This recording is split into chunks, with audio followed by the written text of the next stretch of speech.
Hello વિદ્યાર્થી, આજે હું ગુજરાતીમાં ધી મોસ્ટ રિક્વેસ્ટેડ મને રિક્વેસ્ટ આવી છે ઘણા બધા વિદ્યાર્થીઓની કે હું વિડીયો કરું એક ગુજરાતી લેંગ્વેજમાં અને એ પણ એક્ઝામિનેશનના સ્ટ્રેસ ઉપર.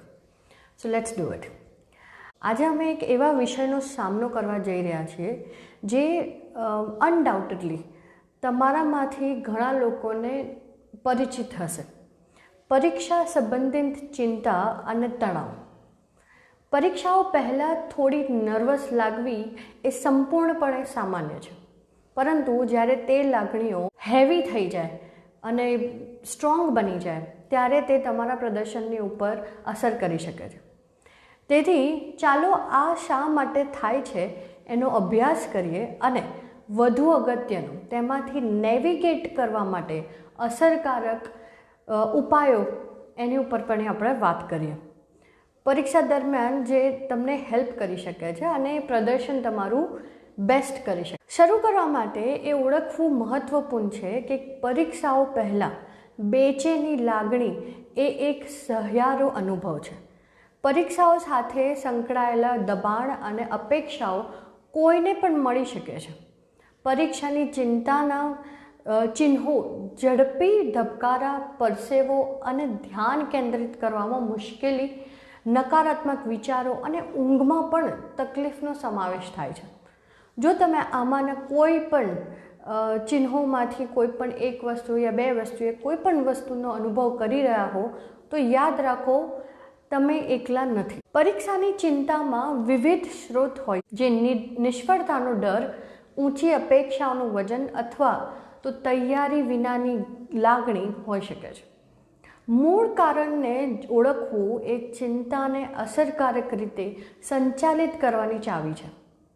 કદાચ તમે સંપૂર્ણ બનવા માટે તમારા પર ખૂબ દબાણ આપી રહ્યા છો, અથવા કદાચ તમને અભ્યાસની તકનીકો મળી નથી જે તમારા માટે શ્રેષ્ઠ કામ કરે છે, જે તમને હેલ્પ કરે છે.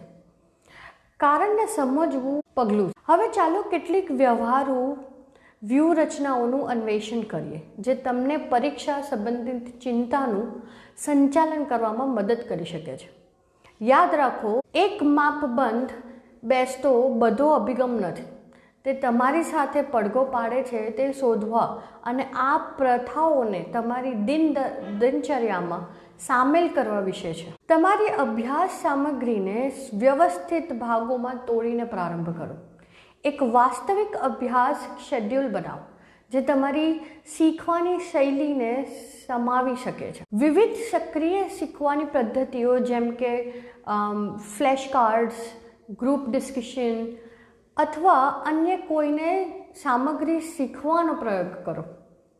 યા તો તમે કોઈ તમારા ફ્રેન્ડ સર્કલમાં કોઈને શીખવાડવાની, કોઈને મદદ કરવાનો ટ્રાય કરો.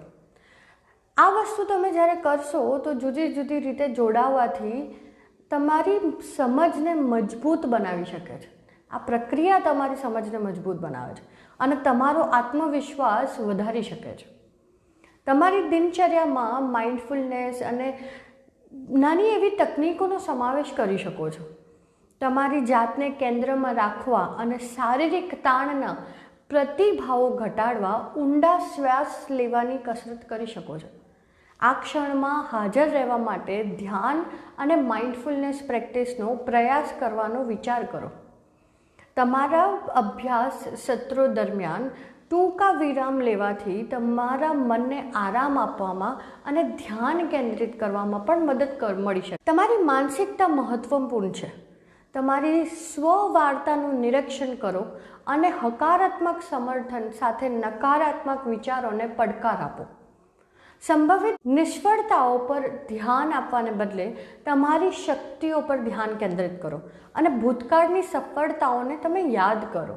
જાતને યાદ કરાવો કે તમે સંપૂર્ણ ન હોવું ઠીક છે. દરેક વ્યક્તિ તેમની અનન્ય શીખવાની યાત્રા પર છે અને ભૂલો પ્રક્રિયાનો એક ભાગ છે. તમારી એકંદર જીવનશૈલી ચિંતાને નિયંત્રિત સ્તરને ઘટાડવા અને તમારી એકંદરે સુખાકારીને વધારવા માટે નિયમિત કસરત પ્રાધાન્ય આપો. પૌષ્ટિક ખોરાક સાથે સંતુલિત આહાર જાળવો અને હાઇડ્રેટ રહો.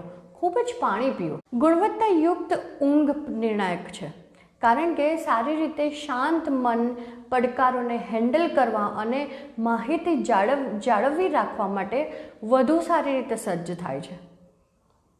છેલ્લે, આધાર મેળવવા માટે અચકશો નહીં. તમારી લાગણીઓ વિશે મિત્રો, કુટુંબીજનો અથવા શિક્ષકો સાથે વાત કરો. તમારી ચિંતાઓને શેર કરવાથી મૂલ્યવાન પરિપ્રેક્ષ્ય અને ભાવનાત્મક સમર્થન મળી શકે છે. જો ચિંતા ચાલુ રહે અને જબરજસ્ત બની જાય તો માર્ગદર્શન માટે માનસિક સ્વાસ્થ્ય વ્યવસાયનો સંપર્ક કરવાનું વિચારો. યાદ રાખો, જ્યારે તમને જેની જરૂર હોય ત્યારે મદદ માટે પૂછવામાં શક્તિ છે. સમાપ્તિમાં, પરીક્ષાઓ એ તમારી શૈક્ષણિક સફરનું માત્ર એક પાસું છે. તમારી સુખાકારી પણ એટલી જ મહત્વપૂર્ણ છે.